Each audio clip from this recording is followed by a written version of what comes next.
صحیح معنی میں حکومت الہی ہو، احکام اسلام کا اجراء، حدود شریعت کا نفاذ، اصول دین کی تبلیغ، علوم شریعت کی اشاعت، فصل خصومات اور قیام امن و امان سنت رسول کے مطابق ہو، اس کا نظام شورا کی بنیادوں پر قائم ہو اور اس کا رئیس ذات نبوت کی جامعیت رکھتا ہو، مسند درس پر وہ مجتہد مطلق ہو، حلقہ ارشاد میں ولی کامل ہو، مجلس قضا میں قاضی عادل ہو اور میدان جنگ میں سالار جرات۔ غرض مذہب و سیاست کے تمام علمی و عملی کمالات میں وہ رسول اکرم صلی اللہ علیہ وسلم کا صحیح جانشین ہو، تو ایسی خلافت کو خلافت راشدہ یا خلافت علی منہاج النبوہ کہتے ہیں۔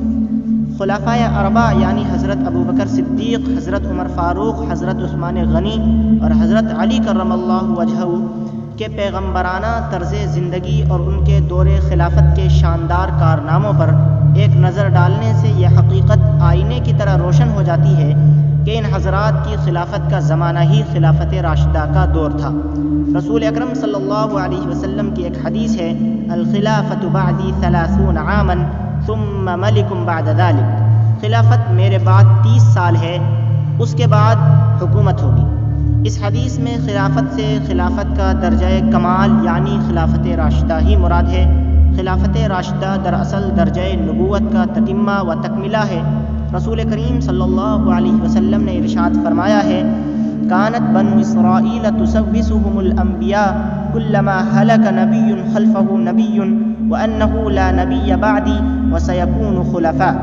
بنی اسرائیل کی سیاست ان کے نبیوں سے متعلق تھی، جب ایک نبی وفات پا جاتے تو دوسرے ان کے قائم مقام ہوتے۔ حقیقت یہ ہے کہ میرے بعد کوئی نبی تو نہ آئے گا، البتہ خلفاء ہوں گے۔ اسی لیے سنت خلفائے راشدین کو سنت رسول اللہ صلی اللہ علیہ وسلم کی طرح امت کے واسطے نمونہ عمل قرار دے دیا گیا ہے اور خلفائے راشدین کی پیروی کا حکم دیا گیا۔ اکثر علماء کرام نے اس حدیث الخلافت بعدی 30 عاما سے استدلال کرتے ہوئے یہ رائے ظاہر کی ہے کہ خلافت راشدہ کا سلسلہ حضرات خلفائے اربعہ یا خمسہ رحمہم اللہ پر ختم ہو گیا، لیکن فاضل جلیل علامہ ابن کثیر رحمۃ اللہ علیہ نے البدایہ والنہایہ میں اس رائے سے اختلاف کیا ہے۔ آپ لکھتے ہیں، اس حدیث کا مطلب یہ ہے کہ متواتر و مسلسل خلافت راشدہ کا دور 30 سال رہے گا، اس کے بعد دور حکومت کے حائل ہوتے رہنے کے سبب یہ تواتر و تسلسل ٹوٹ جائے گا، لیکن پھر بھی خلفائے راشدین وقتاً فوقتاً ہوتے رہیں گے۔ یہ مطلب نہیں کہ پھر وہ ہوں گے ہی نہیں۔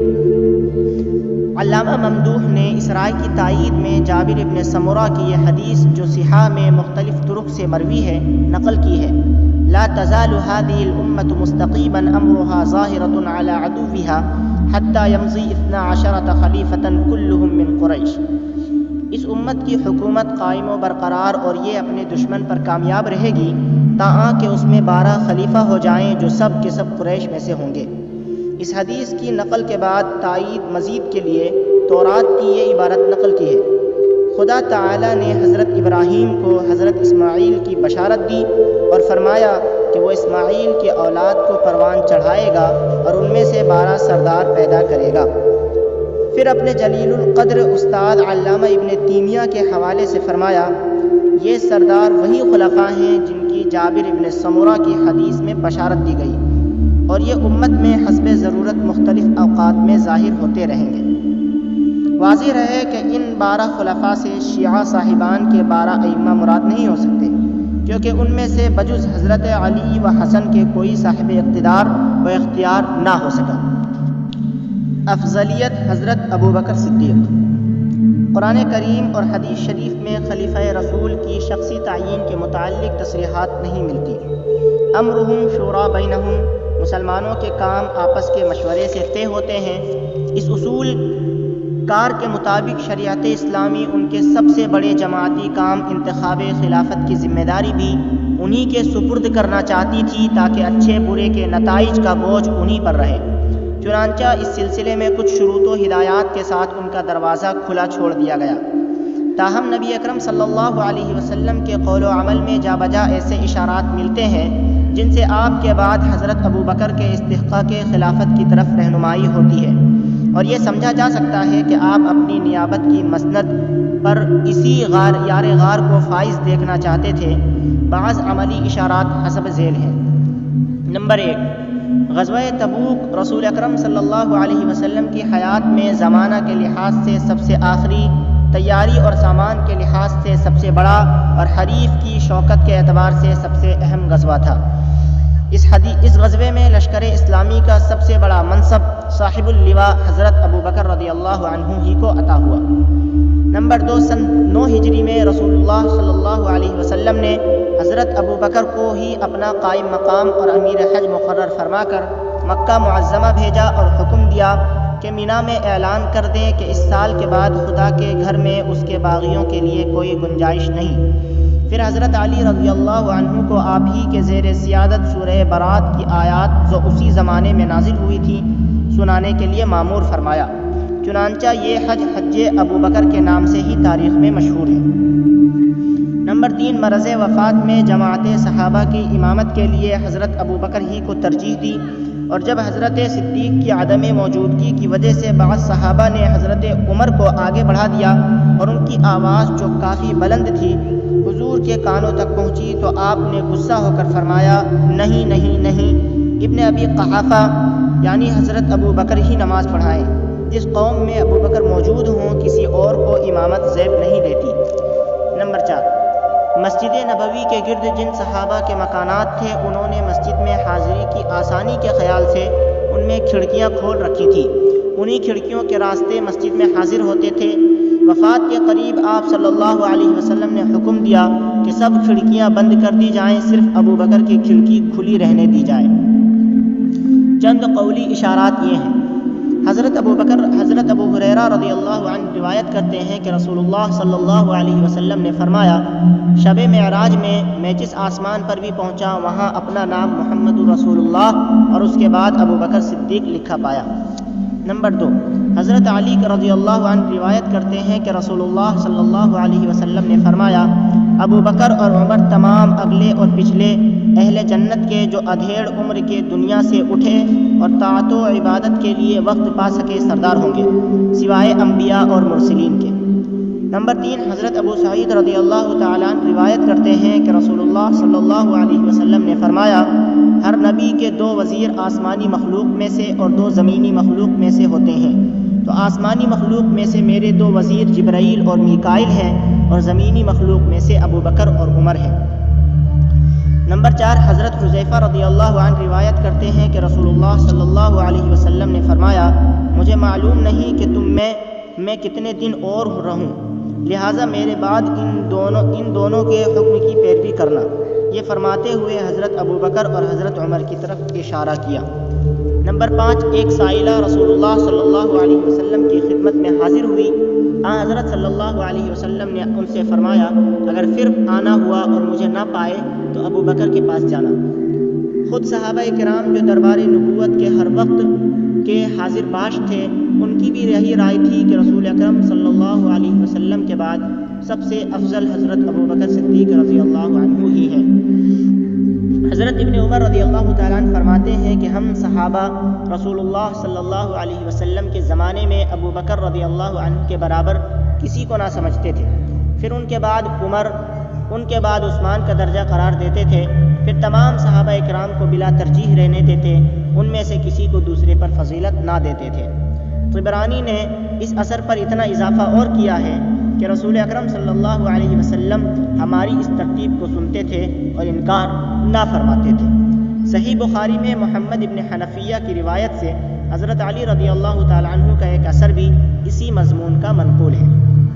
ترتیب خلفائے اربع۔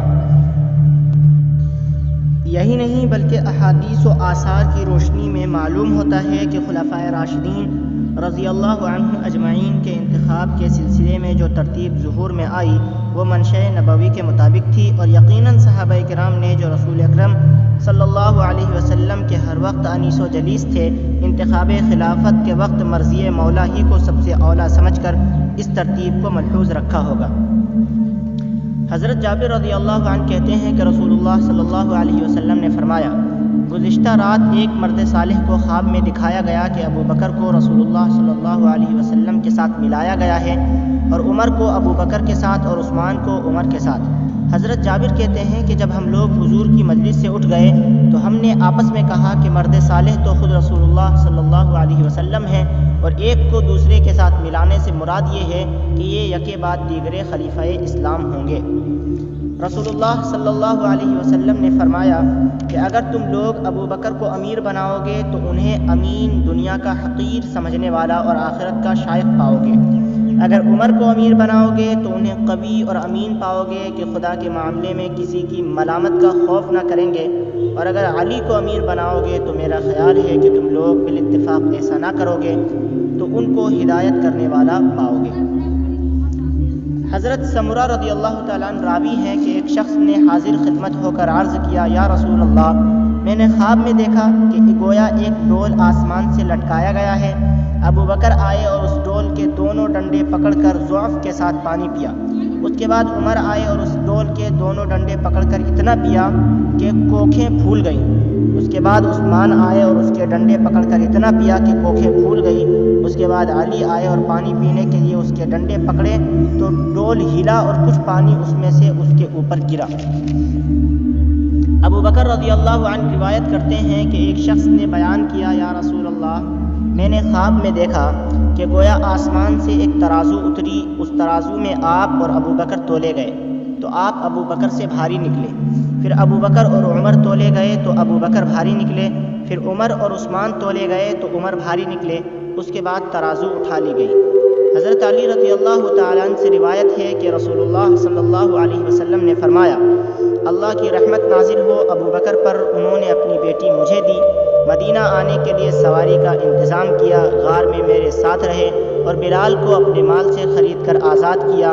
اللہ کی رحمت نازل ہو عمر پر کہ وہ حق بات کہتے ہیں اگرچہ کسی کو کڑوی معلوم ہو، اس حق گوئی کی وجہ سے ان کا کوئی دنیاوی دوست نہ رہا۔ اللہ کی رحمت نازل ہو عثمان پر کہ خدا کے فرشتے بھی ان کے حیا سے شرماتے ہیں۔ اللہ کی رحمت نازل ہو علی پر، اے خدا حق کو ان کے ساتھ کر جدھر بھی وہ جائیں۔ بنی مستلق سے آپ صلی اللہ علیہ وسلم نے فرمایا کہ وہ آپ کے بعد مال زکوٰۃ حضرت ابو بکر کے سپرد کیا کریں، اس کے بعد حضرت عمر فاروق کے، ان کے بعد حضرت عثمان کے۔ رسول اکرم صلی اللہ علیہ وسلم نے ایک خطبہ ارشاد فرمایا اور پھر اعلیٰ ترتیب حضرت ابو بکر، حضرت عمر، حضرت عثمان کو خطبہ کہنے کا حکم دیا۔ مسجد نبوی کی بنا رکھتے ہوئے ایک پتھر رسول اللہ صلی اللہ علیہ وسلم نے خود رکھا اور پھر بترتیب ایک ایک پتھر حضرت ابو بکر، حضرت عمر اور حضرت عثمان غنی سے رکھوایا، رضی اللہ تعالی عنہم ورضوا عنہ۔